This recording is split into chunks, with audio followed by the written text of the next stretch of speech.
everybody! Yes, update 56 for Bloons TD6 has finally arrived, introducing the new Skywarden monkey.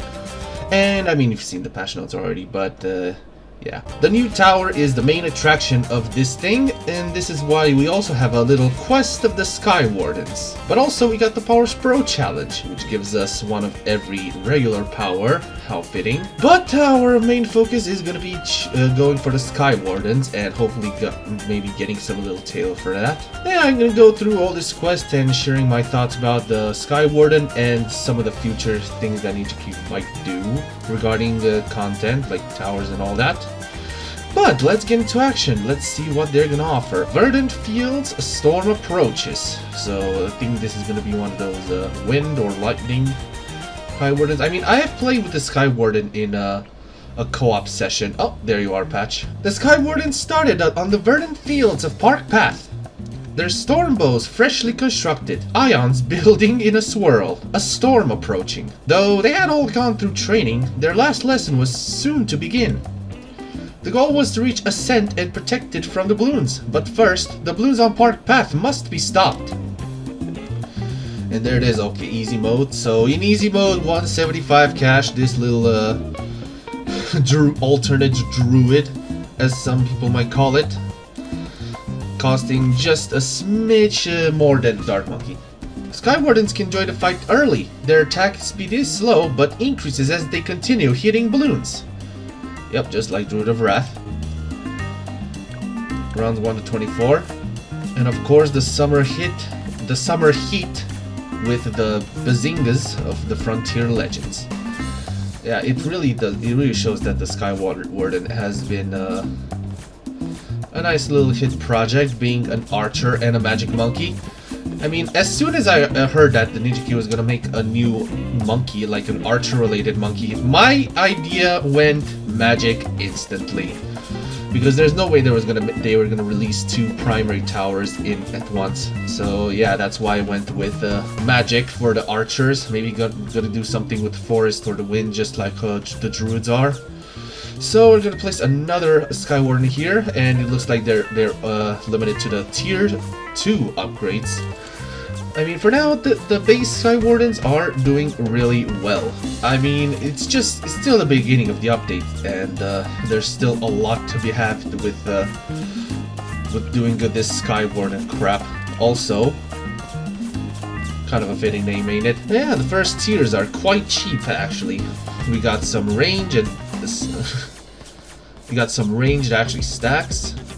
Arrows pulse with energy, flying faster and building more attack speed. Okay, so yeah, some utility and Shatterpoint.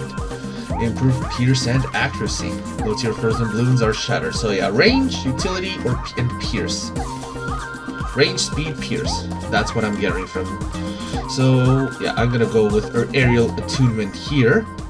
Oh, top path upgrades increase range for themselves as well as nearby monkeys. At tier 2 they get camo detection and a towel for increased attack range. And accuracy at the cost of attack speed. Yeah, that's what yeah. I mean, I did say I played a co-op match just to see how the Skywarden feels, and yeah, it does feel quite well. Zephyr Sense, we got the camo toggle just as always, and we got this range indicator, which you can toggle on or off, and you can see a big increase in range at the expense of attack speed. You see right now the low range Skywarden attacks fast, but now it attacks way slower. I mean, it does attack way slower than that, because I feel like it has the same kind of structure, yeah, the same structure as the Druid of Wrath, where if it doesn't attack balloons for a period of time, then that bonus attack speed is going down. It's just non-existent anymore. And we have Storm's Pulse. Middle path upgrades gives faster projectile speed and allows Skywardens to attack over walls. At tier 2, they gain a setting to target a particular location rather than aiming directly at balloons.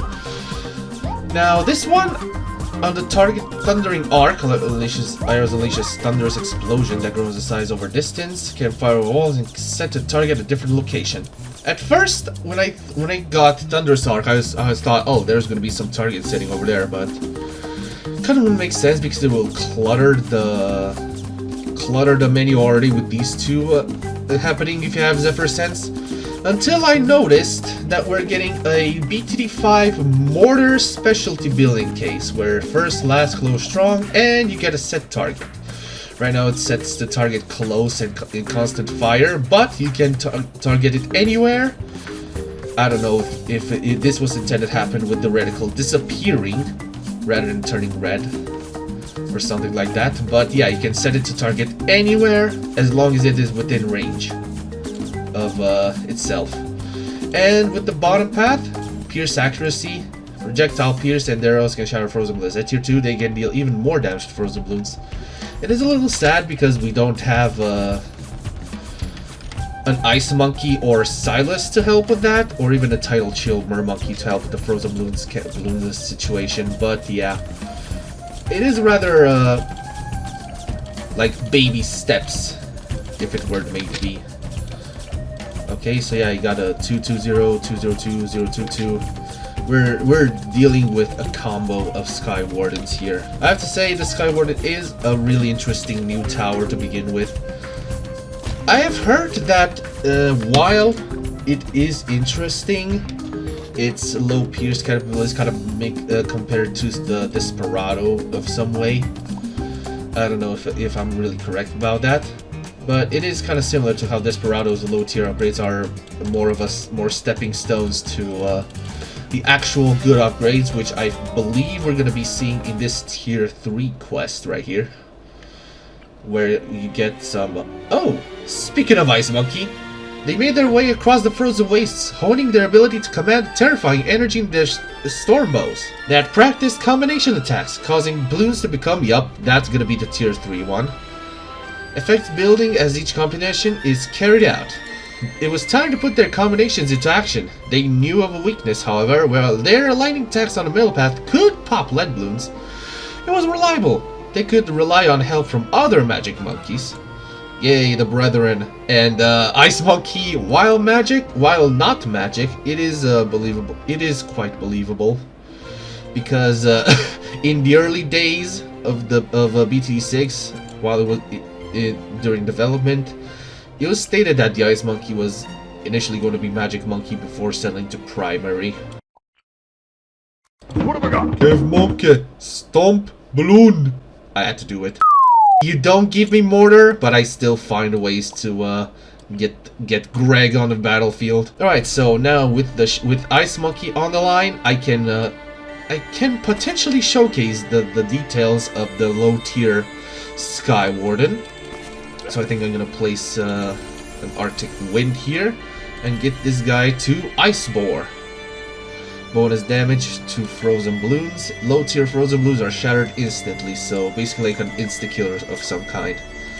Right now it's gonna be very slow, but if we get Storm's Pulse, it will hopefully get damaged here. So yeah, you see right there, a frozen blue balloon instantly defeated. Oh god, but the Storm Bows.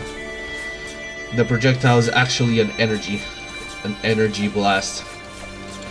Just so you don't forget. While it is almost as cheap as a Dart Monkey, the main attack is still kind of a little problematic if it were to be. And the Thundering Arc, I think I'm gonna do it with just to get some AoE stuff going. But yeah, apparently they're not gonna stop here with the tower releases. Apparently in update 58, an anchor, as it may have been said. Apparently it's one of those terms that says that we are gonna do this thing. Just don't fret. I actually hope it doesn't fall down in it doesn't equate in something bad or worse happening. I mean, yeah, Ninja Kiwi are developers in the end, and they can find ways to work on this 2 different towers all at once. So while we're working on the Skywarden, they're probably working on a different tower, released just in time for the holidays. Yeah, so update 58 is going to be released in December. If you didn't catch the 2-month gap between updates, which has been happening lately. So yeah, I sure hope Ninja Kiwi knows what they're going to do with their upcoming update. Oh, wait a minute. Well, I guess I was wrong. But yeah, again, I sure damn hope that having update 58 on the loose won't be doing anything bad against the quality of towers that they've been doing.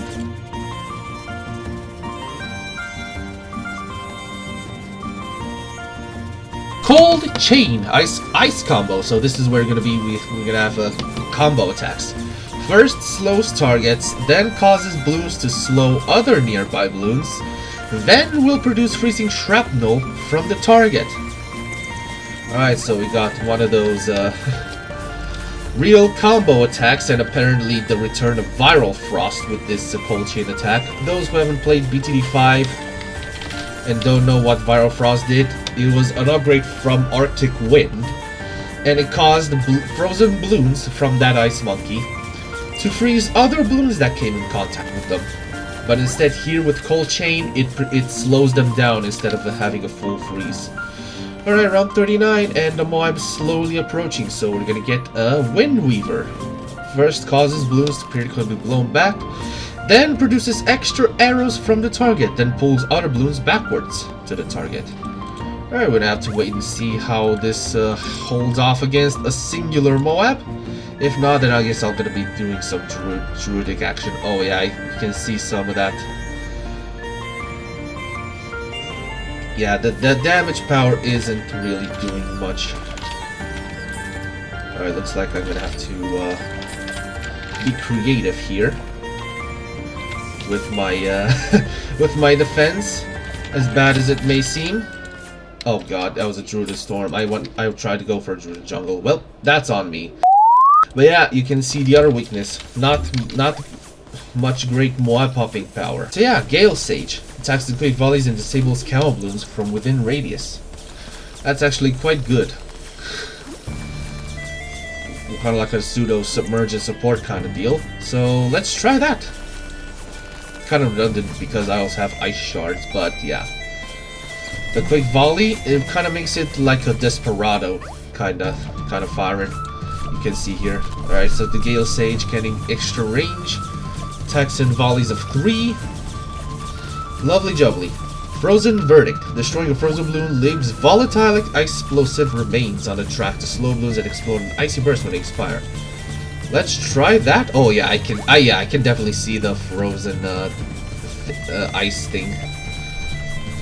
Volatile ice explosive remains. Yep. Kind of like a frozen landmine of sorts. And now I think I'm gonna go for the middle path, Skywarden, and also gonna be on the Icebore path because this is gonna be the frozen episode. You know, with the whole scenery and ice monkeys. Galvanic Conduit. Lightning combo. Attacks charge. Hit balloons to attract energy and plasma projectiles. Then to produce chain lightning when hit by sharp or shatter damage. Then strikes the target with high damage stun. Alright, so this is going to be one of these things that I'm going to combo with a druid. And I think I'm going to combo with one of these druids. Lovely jubbly. Okay. And now, Thunder's Decree. Combo attacks can stun ZOMGs. For one such as cheap as this that says stunning ZOMGs, I mean, to get this Skywarden, you're basically spending like 28.55 cash. If you don't include discounts and all that. And probably on Impoppable and Hard, it's going to be much more than that, so it kind of doesn't matter. You can get it in the 5,000, 6,000 range if you go on Impoppable. Yeah, it still feels a little cheap. And the ability part, we're going to get into the Ascent, the final challenge. Is going to be rounds 51 to 80. Yep, rounds... Oh, 50. Okay. The Skywardens ascend to the clouds. Their deadly combinations perfected a true force of fury against the Bloons. The powered storm harnessed fully at each Tier 5 upgrade. Their ascension was complete. Finally, atop Ascent, they must work with other magic monkeys to slay the invading Bloons. Also featuring Ice Monkey, because why not? And rounds 50 to 80. Okay. Imagine we're not doing Skywardens. Imagine, yeah. Imagine that we're not doing Skywardens, but yeah. All the magic towers have all their upgrades unlocked, which kind of I'm not gonna do it. I'm gonna let the Skywarden shine. Alright, so this one's gonna be a Gale Sage with Storm's Pulse, and maybe Thundering Arc, but also Far Wind Seer. True Master of the Wind knows no bounds. The arrow's sting grows deadlier the further the air currents reach. Alright, so I think this one's gonna be one of those extra range dealios. I don't know. And I think this one right here is going to be my Conduit Skywarden.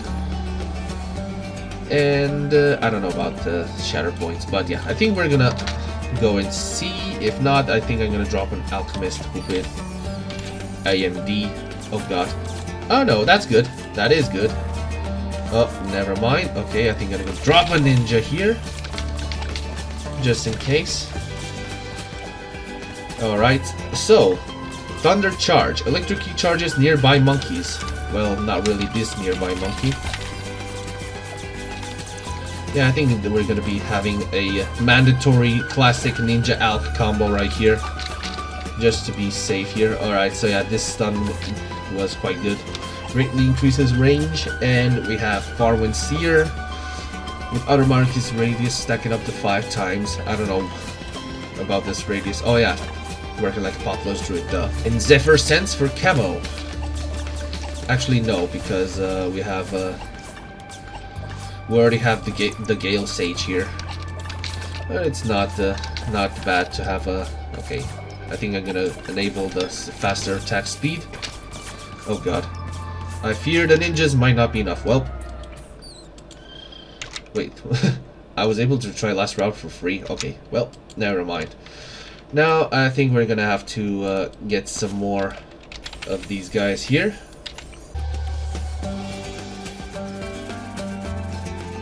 Now, I don't know about having an ice monkey around here, but if there may be, I'm still trying to figure out how this map is working out. But if there may be, I think I'm gonna make one of those shatter type ice monkeys here. Thundering Arc. Let's see how it goes. Electric charging nearby monkeys ran a faster ricocheting projectiles that can pop frozen balloons. So for the ricochet part, I think we're gonna need something with very high pierce, like, I don't know, a Juggernaut. Sadly, we don't have that Juggernaut.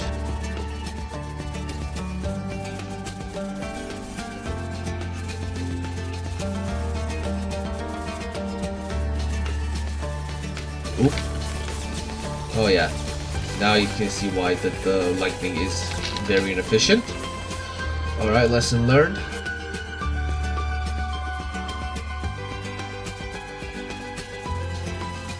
There's a lot of balloons. Thundering Arc. Did that do something? I don't know. I just sure damn hope that it did.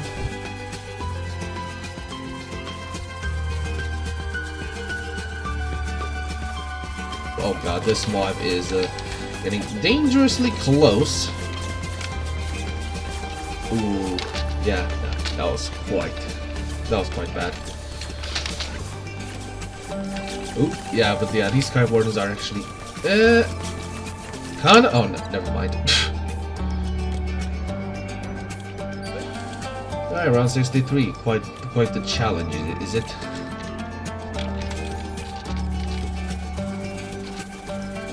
Okay,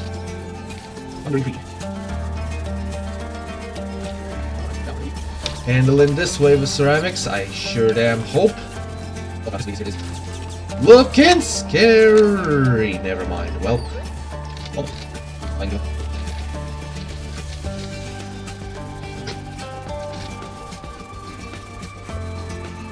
All right, looks much better. That was nice. Thank you. We'll see first. So close. There is. Oh yeah, another one of those things that I'm gonna mention that this update has been apparently nuts about was a balance change to Corvus. Everyone's favorite, not so favorite, low pick hero that everybody was gushing about.